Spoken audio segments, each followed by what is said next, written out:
Aparentemente aí o Igor respondeu o Monark falando sobre o lado dele da história, né, que o Monark contou só o lado dele, então vamos ouvir o que o Igor tem a dizer aí. Esse aqui não é um vídeo resposta, isso aqui é um vídeo pra minha comunidade, pra galera que acompanha o Flow e pra quem tá aqui tentando entender melhor o que tá acontecendo, que tá envolvendo o nome do Flow, tá me envolvendo, eu tô tendo que conversar com a minha filha, explicar pra ela que eu não sou ladrão e que eu não sou caloteiro, e eu não pretendo falar disso aqui de novo, tá bom? Então, vamos lá.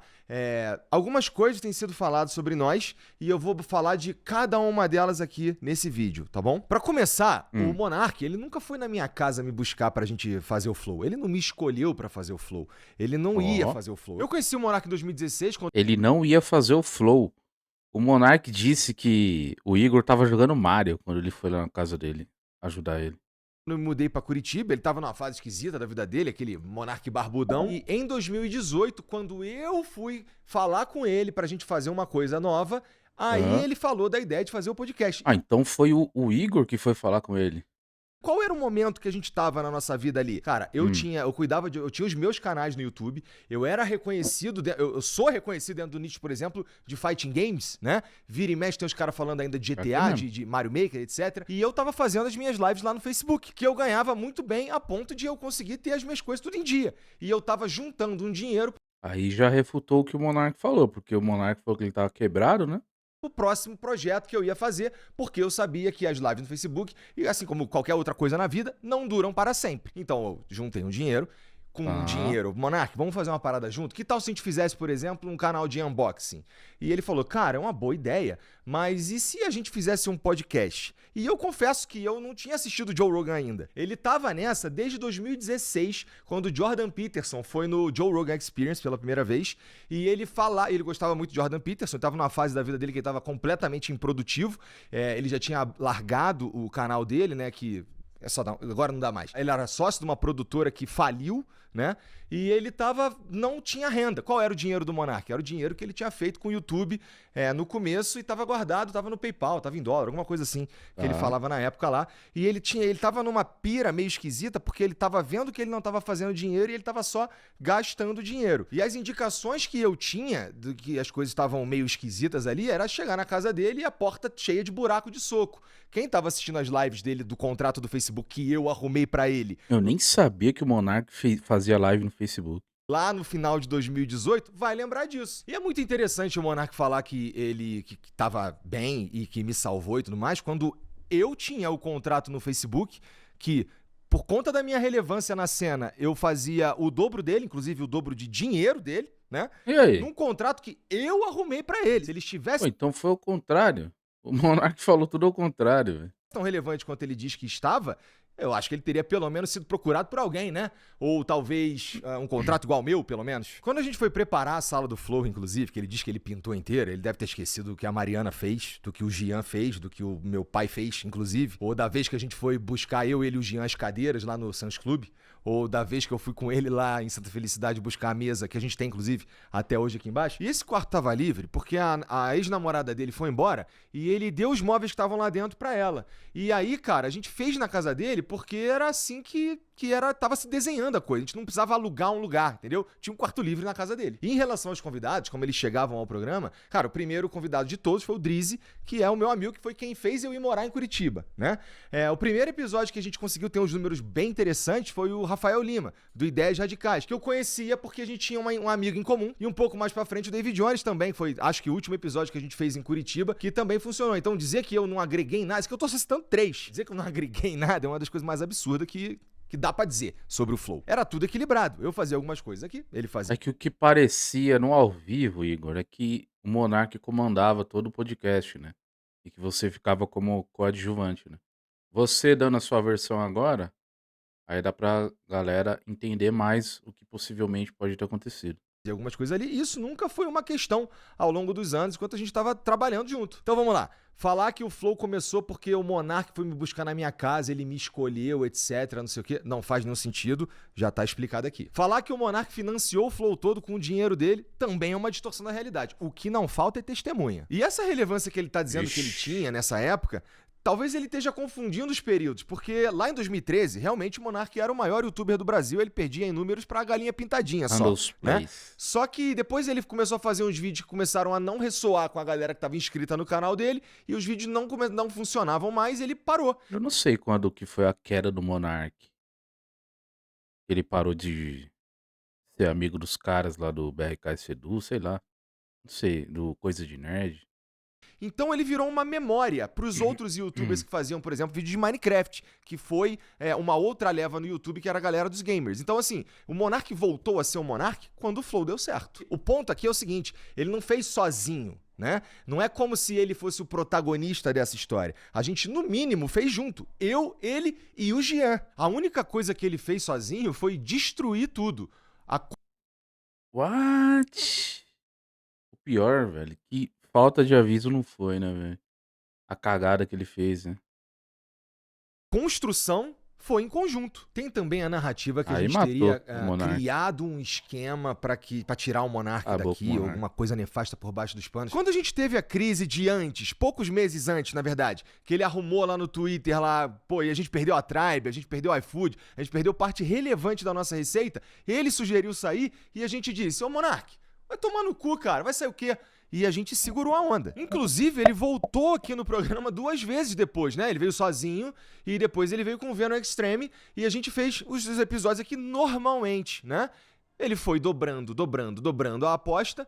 Aconteceu o que aconteceu, ele foi banido do YouTube e aí não é mais seguro ter o Monark em lugar nenhum. E no vídeo que a gente faz, que tem o André Last, que é o último vídeo do Monark como host aqui do Flow, ele diz com todas as letras que a gente chegou numa conclusão, né? E que ele fez parte disso. Então eu não tô entendendo essa de um complô pra tirá-lo daqui. Lembrando aqui que naquele dia acabou o Flow Podcast, tá bom?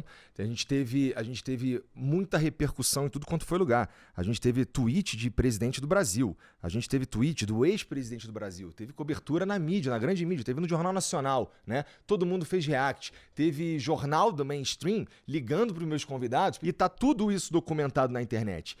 Não precisa acreditar em mim, é só você ir verificar tudo, tá bom? Dá uma olhada no que estava acontecendo em 2022 na internet, você vai verificar tudo isso que eu tô dizendo. Acabou o Flow ali, a gente perdeu 100% de tudo que a gente tinha.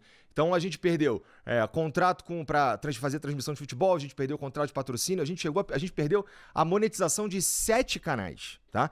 Então não tinha mais Flow, ali acabou. Essa que é a verdade. Então, aqui a gente está falando de uma decisão que a gente tomou, tá bom? Que é talvez o centro desse vídeo e de tudo que tem sido falado ultimamente na internet, que é o contrato que eu assinei com o Monark, né? Cara, em 2022, naquele dia 8 de fevereiro de 2022, a gente estava aqui debatendo o que a gente ia fazer com uma empresa que não existia mais, né? O Flow acabou ali. O que sobrou foi a responsabilidade de cuidar de todas as famílias, de todos os provedores, né? De todos os fornecedores, de tudo que a gente estava se propondo a fazer naquela janela de tempo. Eu não comprei uma empresa saudável, eu não comprei uma empresa multimilionária, eu comprei uma empresa falida, morta, em uma profunda crise de reputação. Então, Caraca. O Monark falou que ele ficou com uma empresa que valia 10 milhões, né? Um bagulho assim, sei lá, quantos milhões. Né? Eu acho que eles deveriam ter trocado o nome do podcast. Eu acho. nesse momento, quais eram as opções que eu tinha? Cara, eu podia ir atrás dos meus direitos na justiça e resolver esse problema por lá. E quais seriam as consequências disso? Seria todo mundo que um dia teve algum tipo de negócio com a gente ir pra justiça, procurar os seus direitos. Mas agora vai ter isso, né? Eu acho, né? Porque a gente deixou de cumprir as nossas responsabilidades. Mas eu escolhi ficar no Flow. Eu escolhi assumir toda a responsabilidade de todo mundo que trabalhava com a gente. Eu escolhi assumir a responsabilidade de trazer de volta a nossa reputação. Eu escolhi, cara, ficar aqui no mesmo endereço, tá? Dando a cara a tapa todo dia pra Eu acho que mesmo que se não tivesse acontecido isso com o Monark, eu acho que os caras não estariam mais juntos no Flow. Mesmo sem ter acontecido tudo que aconteceu. Eles não estariam mais juntos no mesmo podcast. todo mundo ver o que eu estava fazendo, que era uma reconstrução da reputação que foi destruída. Então dizer que o Flow é diferente depois que o Monark saiu, mas isso é óbvio, a gente não precisava dizer, porque o Flow acabou no dia 7 de fevereiro de 2022. E o que veio depois só tem o mesmo nome. E a gente mantém o mesmo nome por respeito ao nosso trabalho, ao nosso esforço e ao movimento que é o Flow, entendeu? Sobre eu ter ficado no... Eu acho que deveria ter mudado, cara. Movimento que é o Flow, troca de nome. Se acabou o podcast, volta com nome novo. Bem bom. Deixa eu fazer aqui um pequeno resumo de como foi a tempestade de merda que a gente viveu nos meses que vieram depois, né? As pessoas não queriam se aproximar da gente. A gente ia nos eventos, a gente era xingado ao vivo nos eventos, né? Então a gente tentava fazer alguma coisa na internet, não importava se era bom, era só os comentários que você sabe, né? Então, não foi o bem bom nem pelos próximos meses. Então, mas aí você começou a ganhar dinheiro. Cara, depois que aconteceu tudo isso, a gente voltou a ter parceiros, mas num volume muito inferior do que a gente tinha, cara. A gente não voltou pro patamar que a gente tava, porque essa crise veio no auge, quando a gente tava no hype. Bom, você lembra do tamanho do problema. No ano seguinte, depois de eu já ter conseguido falar com os presidenciáveis e fazer algumas coisas, até as publis que eu fazia pra mim, eu colocava no Flow pra pagar a dívida. Então é importante pensar no tamanho do buraco que eu estava dentro e eu precisava escalar pra começar do zero. Tá entendendo? Então falar que eu rapidamente me estabeleci. Isso é porque vocês estão vendo que eu fui eficiente em mostrar o que a gente veio fazer. É importante lembrar que lá, no dia 8 de fevereiro de 2022, eu olhava pra frente e não tinha nenhuma perspectiva da gente de fato conseguir fazer isso aqui voltar. Eventualmente a gente voltou a ganhar dinheiro? Sim. Mas tinha um buraco enorme pra tapar. E a gente levou em consideração várias coisas quando a gente foi definir o valor que ia colocar no contrato pra pagá-lo, né? Uma delas foi como é que esse cara vai ter a chance de recomeçar? Ele tá tóxico, ninguém quer chegar perto, né? Então, como é que a gente dá essa chance pra ele? Ele tá tóxico. E a outra parte foi a gente ver até que junto. Mas é claro, né? Caso a gente voltasse a ter lucro. Porque não tinha dinheiro pra pagar ninguém. Então não era eu vou te pagar amanhã, não faz sentido, não tinha dinheiro pra fazer nada, não tinha dinheiro pra pagar as pessoas que estavam trabalhando no dia a dia. Inclusive, o Monarch Talks, a mesa, as cadeiras, as câmeras, os microfones, até a mão de obra pra fazer a arte, veio daqui. A gente chegou a falar com ele que talvez não fosse a melhor hora pra fazer um podcast, pra esperar baixar a poeira, pra repensar algumas coisas e tal. Ele fez assim mesmo, foi lá que ele foi dobrando a aposta, né? Ele conseguiu um contrato com o Rumble naquela época, mas à medida que ele foi dobrando a aposta, as coisas foram acontecendo, até que teve a live do argentino lá, e ele perde o contrato com o Rumble. O Monark fez muita bosta, né, cara? Nossa, que imbecil, né, velho? E tudo acaba ali e ele entra numa que ele tem que ir para os Estados Unidos. E enfim, fizemos o aditivo que previa pagar $5.000 para ele, porque a gente não estava nem imaginando quando a gente poderia alcançar as condições necessárias para pagá-lo os R$50.000. E a partir do momento que ele respondeu as mensagens e passou a conta dele e a gente começou a pagar, nunca mais eu parei. A gente paga há 2 anos e meio, religiosamente. Todo mês. Para pagar esse valor aí novo do aditivo ao contrato, a gente não fez a gente não atrelou ao lucro, né? E a gente, na verdade, pegou e integrou isso ao custo. Na verdade, ele passou a ser um custo meu. Então, chega o meu salário, eu pego e pago o Monark. Nesse contrato, o Monark teria que passar a marca para mim no dia seguinte, né? Ele teria que ter ido assinar um papel e ele não foi assinar. E eu teria que pagá-lo de novo quando a gente oferisse o lucro que está previsto no contrato, né? Esse lucro que eu precisava para pagar o valor de R$50.000 para o Monark, eu consegui ao longo desse tempo 4 vezes. Porque, família, tem que pagar as dívidas que o Monark criou. Dizer que eu sou caloteiro ou que eu tô roubando, isso tá descolado da realidade, cara. É querer que eu pague, além de tudo, com a minha reputação. Usando desses artifícios, desses argumentos aí, pra levar fluxo pro canal, como ele disse. Então o Monark, ele não tá querendo rever o contrato, ele só quer a mídia. Porque eu não consigo entender qual que é a inteligência de tentar destruir a fonte de renda dele. Eu não consigo entender de fato. E sobre esse papo de juros, assim, não faz nenhum sentido, porque juros é quando a gente paga atrasado as coisas, né? Talvez queira dizer alguma outra coisa que também não vem ao caso por conta de tudo que a gente já tá falando aqui pra vocês, né? Imagina, por exemplo, eu ter que... eu só consigo pagar o Monark daqui a 10 meses. Então, obrigatoriamente, eu, além de assumir essa dívida, eu ainda tenho que assumir a possibilidade dela triplicar porque eu não consegui pagá-lo porque ele me atrapalhou por conta da circunstância. Tá, não faz sentido, entendeu? Nunca teve calote, nunca teve meio contrato. Quem não tá cumprindo o contrato é ele, porque ele tem que me passar a marca, como foi assinado lá. E assim, passar a marca, eu não tô pedindo pra passar a marca, ela é minha, tá? Eu poderia ter processado o Monark 4 anos atrás pra tomar a marca dele. Aí eu escolhi não processá-lo. A sensação que eu tenho é que eu sou culpado por ter feito o Flow funcionar de novo, né? Parece um recalque que, olha, continuou só com o Igor e deu certo. Tinha que ter dado errado. Parece que algumas pessoas têm essa sensação, né? Infelizmente, vocês erraram. Sobre entrar em contato. Bom, primeira coisa, ele mandou uma mensagem pra mim, de fato, que eu fui ver depois, porque o meu número é vazado, que vazou na época da crise, né? O meu, do Gian, as nossas redes sociais, né? Todas operam de um jeito meio esquisito depois daquilo lá, porque todo mundo mandou mensagem tudo quanto foi lado.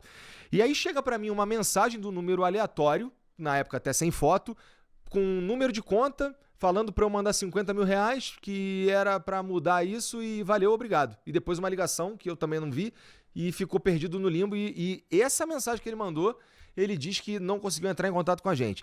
Ele também mandou uma mensagem para um cara que trabalhava com a gente aqui no Financeiro, que foi morar no Rio de Janeiro e, portanto, não tem mais nada a ver com a gente aqui. E aí, com essas 2 mensagens, ele diz que não conseguiu entrar em contato com a gente, sendo que ele tem o número do Gian, ele tem o número da Mariana, que é minha esposa, ele tem o número de várias outras pessoas daqui. E era só ele fazer um pouco mais de esforço, porque a gente tá no mesmo lugar, é só ele ter vindo aqui, ido na minha casa. E a gente tentou mandar mensagem pra ele também, eu não sabia se ele tinha me bloqueado, porque eu mandava mensagem, não respondia nunca. E no fim, aparentemente, ele tinha trocado de número, não avisou ninguém, e aí chegou um dia uma mensagem aleatória desse número, e como eu vou saber que essa é a mensagem do Monark? Ou só ter respondido os advogados, que a gente tentou entrar em contato por meio de advogados, com ele, com o advogado dele, a gente tentou de tudo. Então é uma fantasia dizer que a gente não tá respondendo o Monark. Ele que não tá respondendo a gente. Bom, então o que tinha pra falar sobre o Monark é isso. Não pretendo falar outra vez, como eu já disse.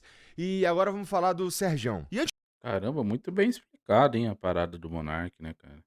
de eu começar a falar do Sergião, é preciso deixar uma coisa clara. Não é porque o cara trabalhou aqui no Flow e saiu, sei lá, por conta de uma incompatibilidade profissional, que ele sabe exatamente o que está acontecendo aqui ou que ele é o conhecedor das coisas da internet, sequer o conhecedor das coisas do Flow. Tem uma narrativa aí dizendo que o Sérgio Sacani teria trabalhado aqui 2 anos sem receber para que a equipe pudesse ser paga, porque estava uma grandíssima dificuldade e não dava pra pagar a equipe, então ele abriu mão do salário dele, tá? Dá pra dizer que o Sergião, ele nunca veio aqui sem receber, mas ele já recebeu sem vir aqui, várias vezes. A gente ficou Esquisito, sim. tempo tentando fazer com que o Sérgio viesse cumprir o contrato dele, que era um contrato de exclusividade, que previa que ele fizesse 3 programas por semana, que previa um salário pra ele 3 fixo programas? e que previa também um bônus Eu nem que sabia tinha a ver que com esse que cara o era canal contratado fizesse de do lucro. Flow.